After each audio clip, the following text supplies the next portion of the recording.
첫 번째 달려보죠. 사람이 해선 안 될 짓입니다.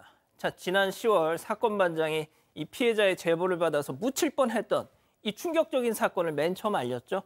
40대 여성을 납치, 성폭행했던 충남 논산 중학생 윤태영.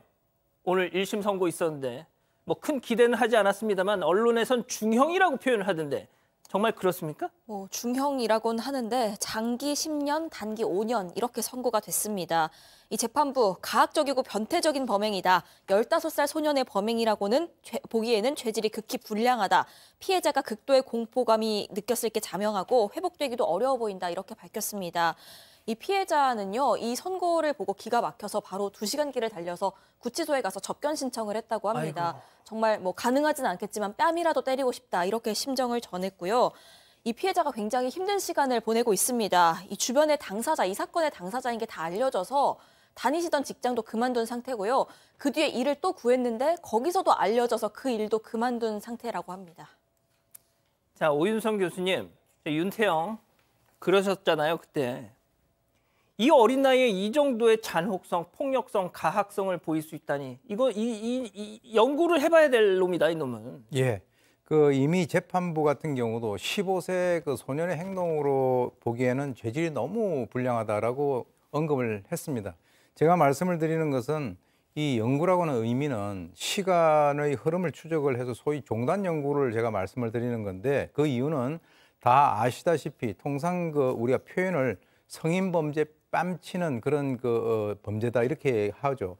사실 뭐 환경도 당연히 중요하긴 하겠습니다만 저는 이제 범죄 생략적 측면에 있어서의 이론을 어느 정도 신뢰를 하고 있는데 그 이유는 또 있습니다. 이 어릴 때부터 저런 행동을 하는 사람이 나이를 먹었다고 갑자기 나아질 것 같은가라고 하는 그런 측면에 있어서는 저는 상당히 회의적으로 보는데요. 지금 범죄자는 법적으로 지금 이제 장기 10년, 단기 5년을 받았지만 피해자 본인과 피해자 가족들은 앞으로 어떻게 살아가야 될 것인가라고 하는 그런 측면에서 매우 걱정이 되는 그런 사건입니다. 알겠습니다. 자, 다음 이어가죠. 쇼핑 카트를 아무데나 툭입니다. 자, 사방 가족께서 제보해 주셨는데요. 마트 주차장에서 벌어진 어이없는 상황 만나보시죠.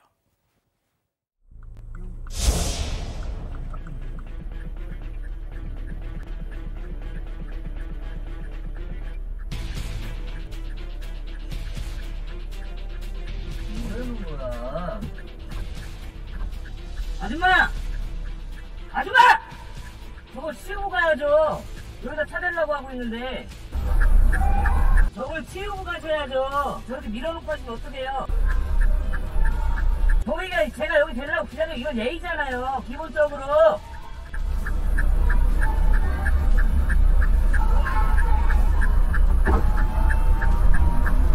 어머나 어쩌면 좋아. 저도 저런 경험이 있었거든요. 뭐라고 하려고 했는데 혹시 알아볼까 봐 차 안에서 그냥 빵하기만 했는데 아이고 이런 거 치우라고 마트 직원들 월급 받는 건데 내가 이걸 왜 해? 아우 진짜 왜 저러고 살아 진짜.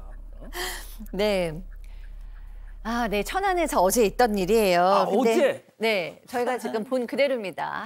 오늘 제보자께서 주차를 하려고 이제 자리가 있는데 그 자리에 차에서 물건을 이제 빼던 한 여성을 발견한 거죠. 그래서 이 차가 나가면 돼야겠다라고 이제 기다리고 있는데 이 여성이 이 카트를 어디 카트 모아놓는 곳에 두는 게 아니고 그냥 그 자리에다 이렇게 밀어놓고 그냥 사라진 거죠. 그러니까 제보자께서 이제 너무 화가 나서 좀 화를 많이 내신 것 같기는 한데 아줌마 뭐 이렇게 아주 세운 거예요.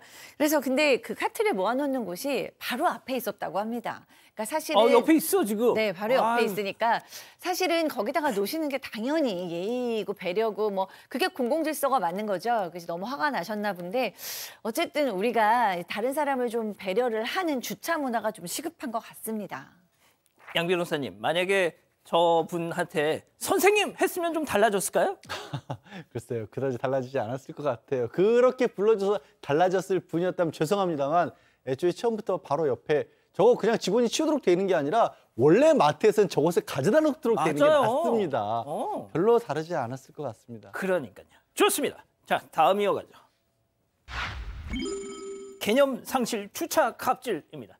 자, 아파트 주차장에서 벌어진 사건인데요. 사진으로 만나보시죠. 아파트 입구를 떡하니 막고 서 있는 저 차 포르쉐 주차 금지표만 해도 아랑곳 않습니다. 어우 앞유리에 막 주차 위반 경고문 다 붙어. 자 열받은 차주가 지금 붙어 있어 지금. 야 창문에. 자 그러니까 열받은 차주가 아니 감히 포르쉐에 이딴 짓을 해나 하면서 경찰에 저걸 신고하겠다 말합니다. 게다가 스티커 붙여놔가지고 내 차 유리 흠집 났으니까 내가 민사소송 걸. 계속 죄송하다 고개 숙이던 경비 직원도 폭발했어요.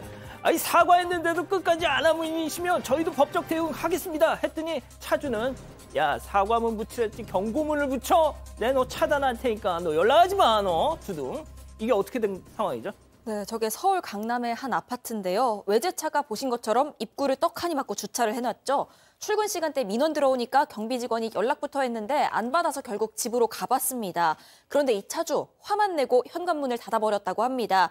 그리고 오후에 다시 찾아와서는 새벽에 와서 주차할 데가 없어서 입구에 세운 건데 이게 뭐가 문제냐? 지금 아침부터 깨운 거 사과 안 하면 나 차 안 빼겠다. 이렇게 나옵니다.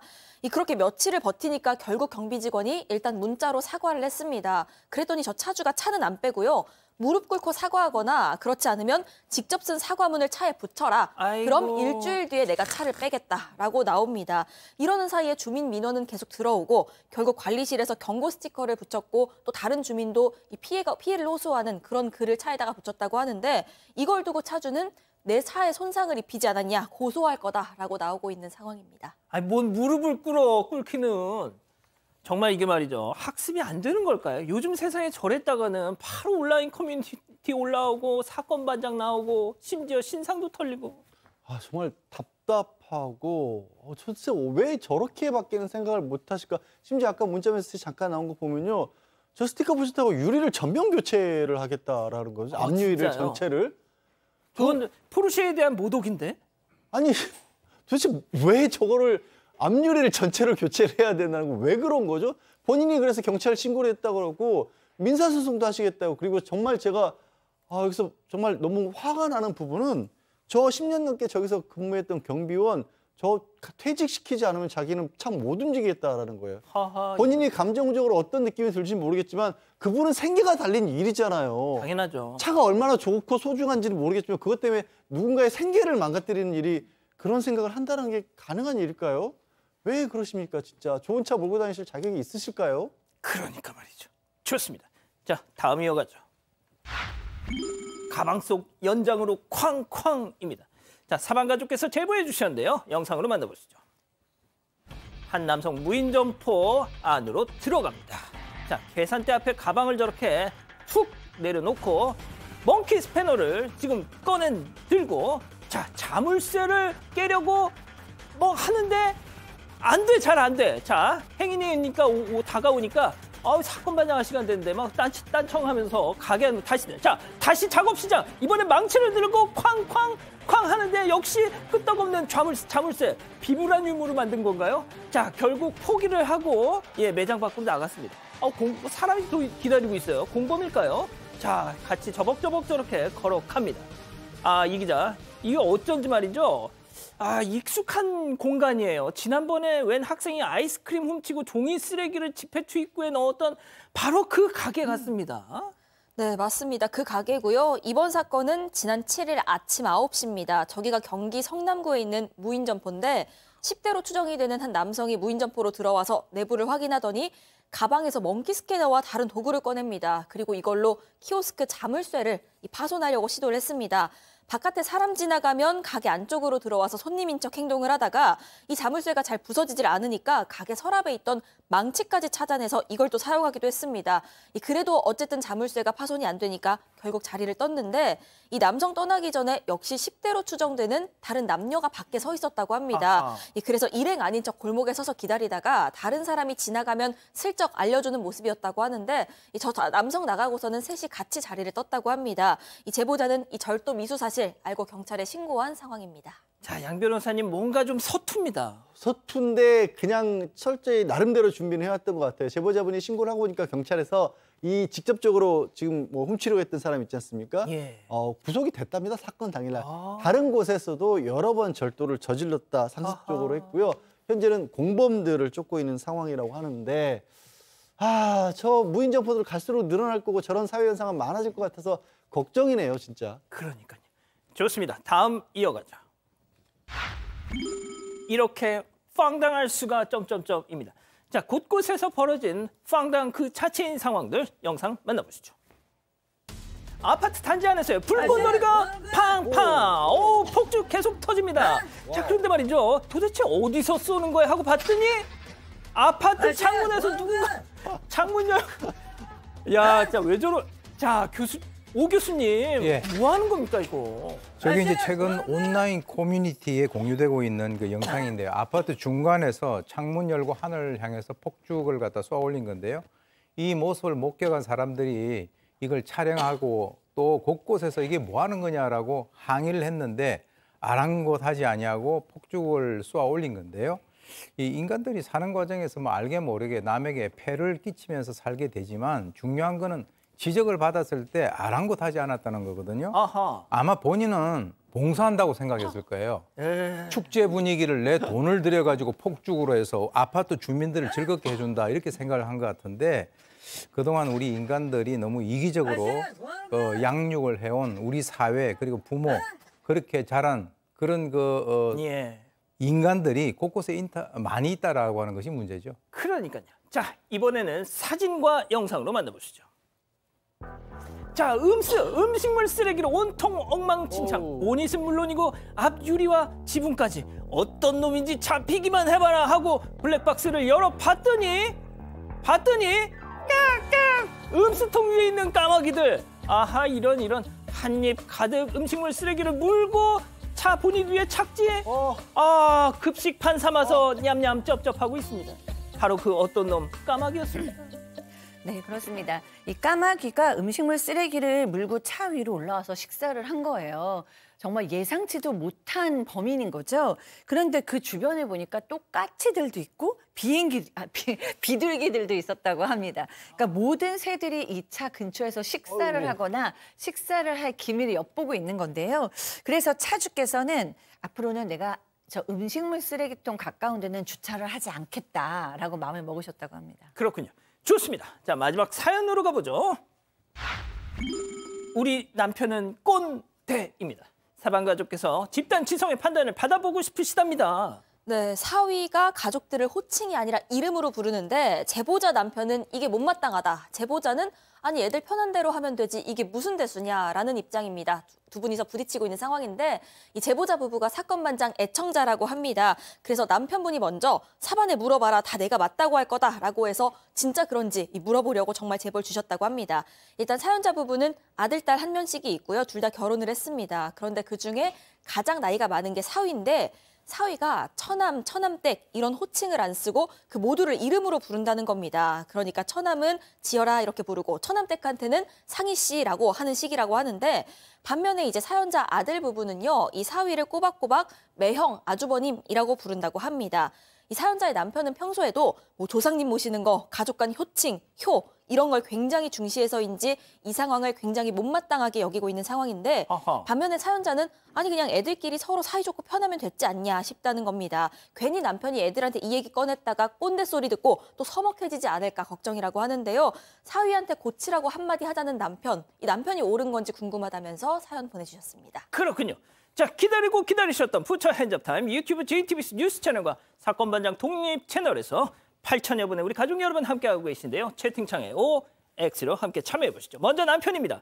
여보, 우리 집안이 어떤 집안인지 알면서 한 소리야. 영화 안시성 안 봤어? 당태종 이세민 눈에 화살을 박은 양만춘 할아버지가 우리 조상이야. 이렇게 뼈대 있는 집안에서 어디 사위놈이 그냥 처남을 지어라, 지 아내를 자연아, 처남댁을 상희 씨로 부르고 앉았어. 이거 내가 이래서 윤성이 이 녀석 마음에 안 든다고 했어 안 했어? 사위는 뭐라고 하면 또 우리 자연이한테 불똥 튈까 봐 뭐라고도 못하겠고. 아이고 참 동그라미. 아니 아이고 교수님 어쩌시려고 그래 진짜. 좋습니다. 다음 사연자입니다. 아이고 별꼴이야. 양만춘 할아버지 같은 소리하고 앉았네. 정사에는 기록도 안 돼 있는 인물이라고 하던데. 여보 호칭이 뭐 중요해. 지들끼리 사이좋게만 지내면 되지. 당신 요즘 그런 소리 하면 꼰대라고 손가락질받아 이 사람아. 그리고 우리 사위 왔을 때 쓸데없는 소리 하지 마셔. 이거 정말로 X. 좋습니다. 자, 꼰대 분께는 마지막으로 여쭤보고요. 자, 박상희 교수님. 네. 물론 저도 정식으로 호칭을 부르는 것을 좋아합니다. 보면은 이제 집안도 반듯해 보이고 좀 더 이제 보수적인 관점으로 보는 것도 필요하죠. 요즘 세대에서. 그런데 지금 이렇게 보면은 딸 아들이 있으시고 이제 그 딸의 남편인 사위가 있고 아들의 부인이 며느리가 있으신 거잖아요. 이 사위가 나이가 제일 많아요. 그러면 이제 처남 이렇게 부를 수 있을 것 같아요. 처남 이렇게 부를 수 있는데 그 처남의 부인을 요즘 사실 처남댁이라고 부르는 사람은 거의 없어요. 사실 그냥 다 이름 부르게 뭐 상희 씨, 자연 씨 이렇게 이름을 부르는 게 요즘 그냥 자연스러운 일이거든요. 근데 모두 그렇게 다 부르고 있는데 굳이 사위를 혼내실 일은 아닌 것 같아요. 뭐 처남댁 이렇게 부르시면 더 좋으실 수도 있지만 혼낼 일은 아니다. 그리고 이제 아래에 처남이 매형, 아주버님 이렇게 부르는 것도 그냥 자연스러워요. 다만 처남댁 이렇게 부르는 사람 요즘 별로 전 못 들어봤습니다. 양 변호사님. 네, 저 어르신 심정은 충분히 이해는 갑니다. 저도 뭐 시골에서 대가족 시대 때 살았기 때문에. 맞아. 근데 이게 박 소장이 잘 지적한 것처럼 세상이 너무 빨리 변했어요. 그리고 요즘에는 그게 호칭이 어떻게 되는지를 아예 모르는 경우도 많습니다. 저도 안 쓰다 보니까 몰라요, 아예. 예전에 대가족일 때는 뭐 이렇게 착착착착 그 경우에 따라서 계급처럼 이 호칭들을 다 많이들 모여서 하니까 그걸 안 정해놓으면 이게 집안 내 위계 질서라는 게 없어지는데 요즘엔 그런 가족이 없잖아요. 세상이 그냥 변한 걸 받아들이셔야 어르신이 사시기에 편하실 겁니다. 안 그러면 화나요. 막 너무 화나가지고 못 살아요. 예, 세상이 변한 걸 받아들이지 못하고 계시는 우리 오윤성 교수님. 저는 이제 이 그 사항에 대해서 꼰대라고 불려도 저는 감수를 하겠습니다. 아유야. 왜 그러냐면 물론 뭐 이제 사위를 혼낼 것은 아닌 것 같아요. 혼내는 것은 아니고 이제 사위가 잘 몰라서 그렇게 얘기를 할 수도 있는데 사실 뭐 결혼한 지 얼마 안 된 상황이라 그러면 잘 모르겠지만 이게 이제 좀 세월이 지나가지고 조카들이 많이 생기게 되면 이게 서로 어른들끼리 막 이름 부르면 이게 거의 참 이게 애매해지는 그런 상황이 됩니다. 그러니까 제가 이제 말씀드리는 것은 뭐 지금 당장 뭐 서로 편할 때 그렇게 하는 것은 좋은데 예를 들어서 2024년 1월 1일부터 이름을 뭐 친척 명칭으로 수정한다라고 행정명령을 내릴 수 있는 것도 아니고 이렇게 한번 부르기 시작하게 되면 어떤 일이 있냐면 60몇 살 먹은 사람이 우리 아빠 하는 게 참 그렇더라고요. 그래서 제가 볼 때는 혼낼 것은 아니고 어느 정도 이게 친척 관계가 아주 복잡하지 않잖아요. 이제 몇 명 안 나으니까. 그러니까 뭐 처남댁 아니면 또 저 같은 경우는 처남댁이라고 안 불러요. 이제 애가 있으면 누구 엄마 이렇게도 제가 불러요. 그러니까 이름을 부르는 것은 처음에는 서로가 이렇게 좋은 그 어떤 감정으로 유지를 할 수는 있는데 애가 생기고 이 집 저 집 조카 생기면 서로 이름 부르는 상황이 좀 불편해질 수도 있다는 거죠. 박상희 교수님 표정 안 좋아 지금. 하세요. 아니요. 충분히 이제 저도 우리 교수님 말씀 존중하고 좋습니다. 근데 이제 요즘 젊은 사람들이 이제 이렇게 하면 이제 집에 가는 거를 좀 부담스러워하고 이제 어른들하고 얘기하는 거를 좀 피하고 싶어 하고 뭐 이럴 수도 있으니까 요즘 또 이 트렌드가 있으면 이제 그것도 좀 이해해 주는 것도 필요하겠다. 하지만 좀 교수님의 의견은 전혀 반대는 아닙니다. 아유, 아주 슉슉슉슉 피해 가셨어. 자, 이 기자, 우리 가족 여러분들은요? 네, 굉장히 팽팽합니다. 진짜? 일단 라볼꼬젤님 호칭 따진다니요 조선시대인가요 하셨고요. 구경민님 이름으로 불러도 상관없지 않나요? 이게 큰일 날 일인가 하셨고 최은희님 저희 형부도 저 이름 부릅니다. 되려 처제라고 하면 어색합니다 하셨는데요. 이지방님은 본인들끼린 편하게 해도 어른 앞에선 예의를 지켜야 한다 이런 의견 주셨고요. 콜라는 칠성님도 손아래 처남도 저는 꼬박꼬박 처남이라고 부릅니다 라고 하셨습니다.